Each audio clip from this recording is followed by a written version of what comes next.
Hello, everyone. On today's podcast episode, I'm going to talk about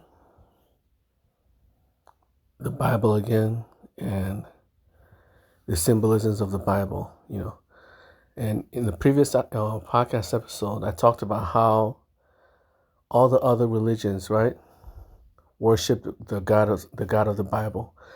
All the other religions worship the angels of the Bible, and how the God of the Bible itself is different from the angels.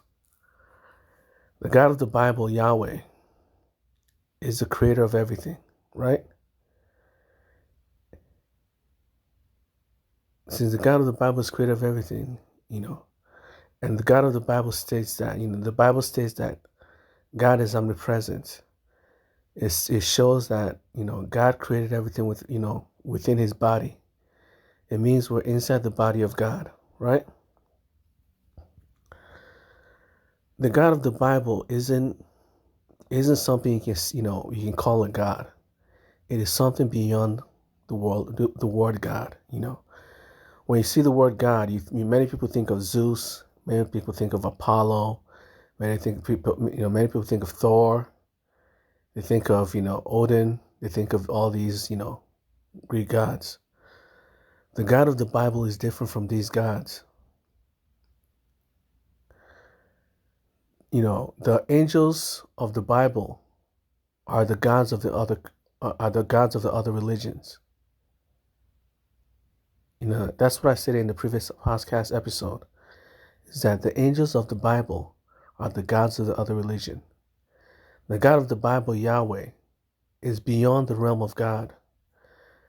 Yahweh is the creator of both good and evil, the creator of both God and devil, the creator of both finite and infinite, the creator of both existence and non-existence.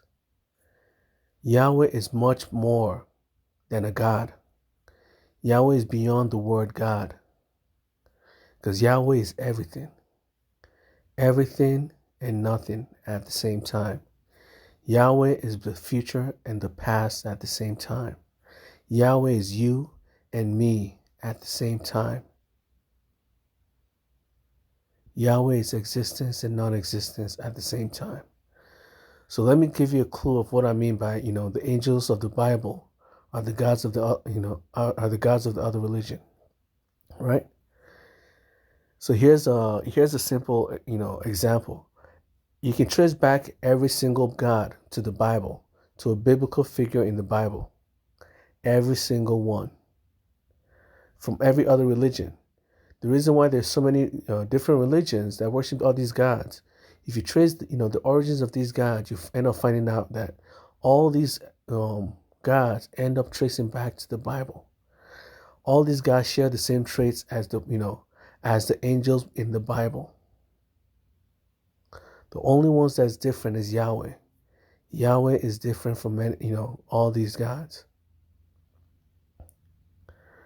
And the reason why there's so many different religions is because, people, when God created confusion in the world, when God brought confusion in the world during the Tower of Babel, during the time of Babylon, it fragmented the world. It fragmented our understanding of life. Because of that, people started worshiping idols. They started worshiping, the angels of the Bible as real gods. When the truth is, these gods and devils are not Yahweh. They're not on the same level as Yahweh. So here's an example, of a God that you can trace back to what? To a biblical figure in the Bible. Zeus, right? Sagittarius is known as the Green Archer. Sagittarius is known as the Green Arrow, the archer. Sagittarius is also symbolizes Jupiter. Sagittarius symbolizes Jupiter, the moon, the planet, right? The planet Jupiter, because at some point in time, there were people who worshiped Jupiter as a god. Yes. In the past, there were people who worshiped Jupiter as a god. And Jupiter's equivalent is Zeus. Sagittarius and Zeus are what? Equivalents. Zeus and Thor are the same thing. For when someone worships a god, for example, Zeus, right? And then moves elsewhere. Over time, as the language is changed, they start calling that god something else. For example, the God of the Bible, we call it God, right? But for Muslims, right, they call it Allah. So now we think that Allah and God are two different gods, when the truth is, they're saying the same thing. Many Christians do not believe that Allah is God.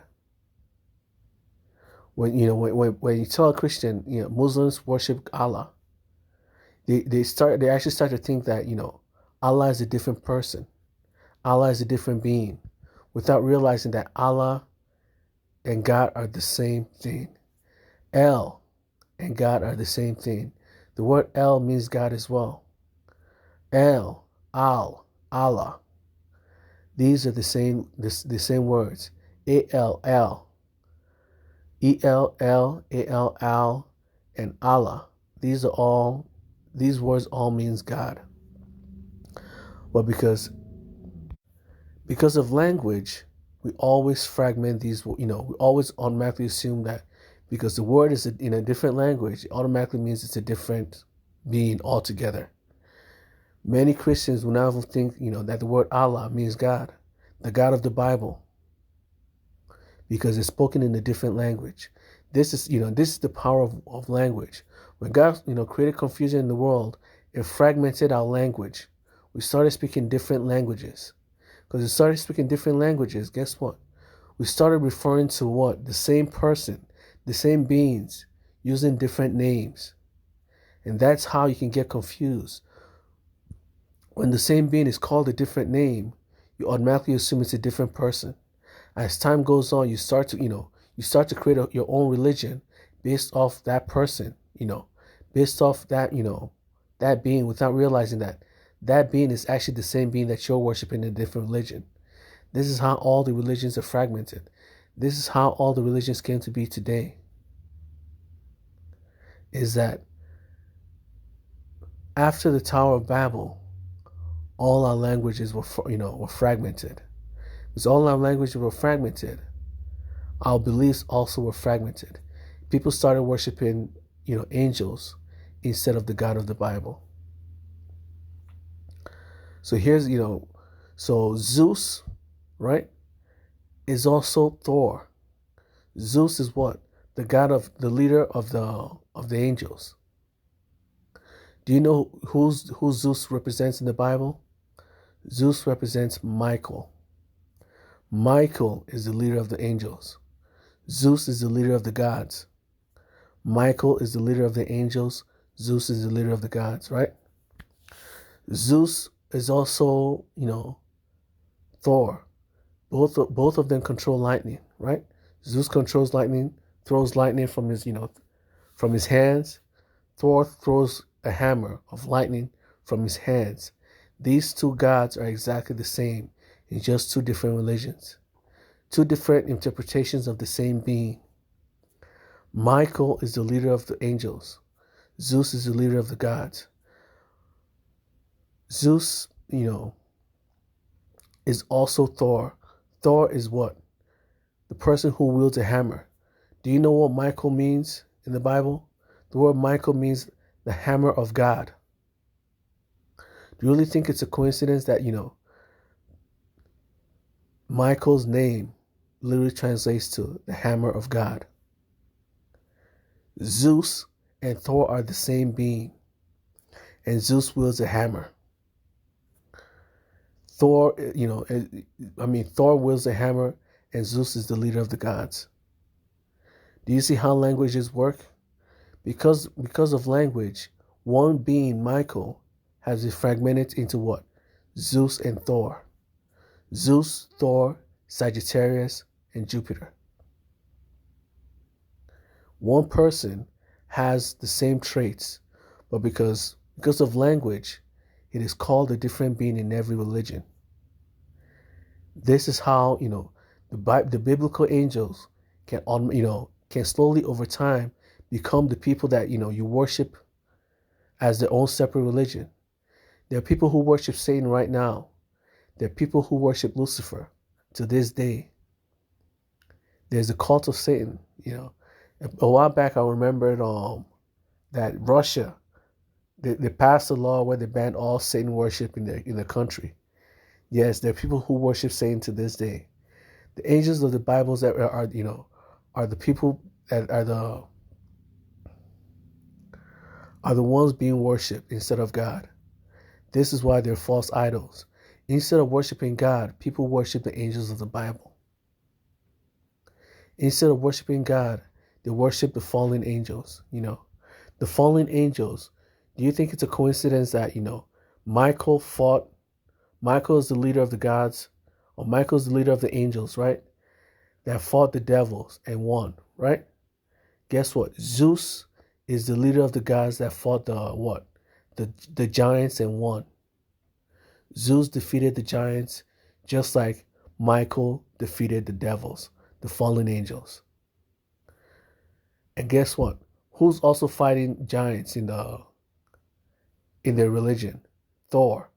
Thor is also fighting the ice giants, or just the giants as well. Just the giants that, in general. Thor fights giants. Zeus fights titans. There's no difference between the two. And Michael fights the fallen angels. All these religions state the same events. All the religions state the same events. Because all the religions come from the same source, the Bible. But because of language, words, the moment you start speaking a different word, the moment you start calling a being a different name, a different word, right? People automatically start to think it's a different being altogether. The moment you call God Allah, many people who speak English will no longer see him as God, the God of the Bible anymore. They start thinking you're talking about a different God. The moment you call, Michael Zeus, you no longer see him as the angel of the Bible anymore. You not see him as Zeus. The moment you call Zeus Thor, you no longer see him as Zeus anymore. You now see him as Thor. The moment you call Thor Sagittarius, you no longer see him as Sagittarius anymore. You no longer see him as Thor anymore. You see him as Sagittarius. The moment you call Sagittarius Jupiter, you no longer see him as, Sagittarius anymore. You see him as what? The planet Jupiter, the bringer of joy. That's the planet Jupiter's name, title, the bringer of joy. So, the fallen angels were defeated by Michael. Zeus defeated the Titans in the Greek mythology. Zeus defeated Titans, as the leader of the gods. Zeus fought the Titans and defeated them. As the leader of the angels, Michael fought the devils and won. So they're always, if you actually trace, there's scholars in the world right now that have actually traced the religions. Yes, there are people who've traced every religion all the way down, from our current religions to the ones from, to the Egyptian gods, all the way down to, Mesopotamian era and all that. So you can tell that all these gods all originate from the same source, the Bible. But the Bible did not call them gods. The Bible called them angels, because they're not God. There's only one God in this world. There's only a being capable of creating the world, and that's Yahweh. The one that created everything, the one that is everything. So yes, these are, even though they're angels, they are still false idols. Worshipping an angel is a sin. Worshipping a fallen angel is the greatest sin. It's a sin to worship false idols. Worship God, because God is everything. God is the source of everything. God is everything. So that's it for today's podcast episode. I'll talk to you guys later. Bye.